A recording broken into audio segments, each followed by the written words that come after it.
Nginibingelele ekhaya lamaphupho.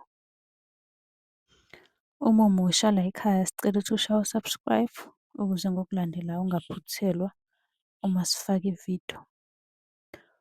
Ukubaluleka-ke kokuthi u-subscribe senzela ukuthi uma ubuza umbuzo kwi-comment sithi masibuya nevidiyo eyimpendulo, i-notification izongena kumakhalekhukhwini wakho ebese ividiyo uyayibona ngokushesha kanjalo. Kanti uma unga-subscribe-ile angeke uze ubone nhlobo ukuthi cha impendulo usuyitholile. Ngakho-ke uma unombuzo buza kwi-comment sizokwenzela ividiyo. Uyakwazi futhi ukusi-inbox-a lapha ku-TikTok usi-follow-we, inbox ucele inombolo ka-WhatsApp ozobuza njalo kuyona ekuseni uma-ke kukhona isibonakaliso obe naso. Nokubaluleka nje kokuthi-ke uwazi ukuthi ngabe lokho osuke ukuphuphile kubika ukuthini. Ake singene-ke kwelanamhlanje sikuchaze.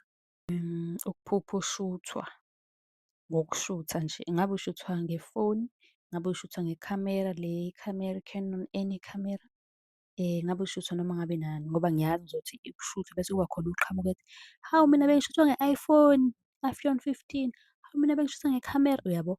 So ubushuthwa noma ngabe yini le oshuthwa ngayo noma nge-T_V bekushutha ngayo. Umbuzo uthi-ke ngabe lokho kubika ukuthini uma uphupha ushuthwa? Sithembe ukuthi usilandelele yonke indaba ngoba ukwazi ukulalela ividiyo uze uyiqede. Unga-subscribe-ile ungasi-follow-le ku-Facebook.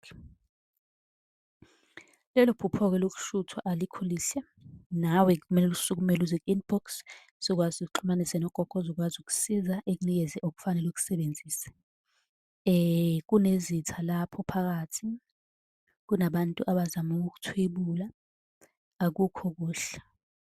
Kuzomele ulisukumele lelo phupho uthole usizo. Kahle kahle lisuke libika ukuthi khona ozama ukukuthwebula, alikho lihle. Uma unombuzo ungeza kwi-comment sizokwazi ukuthi sikusize ngencazelo yalokho okubuzayo. Senze ividiyo siyiphoste kwakho ukuthi u-subscribe ukuze mase siphosta ingene ngokushesha i-notification nisale.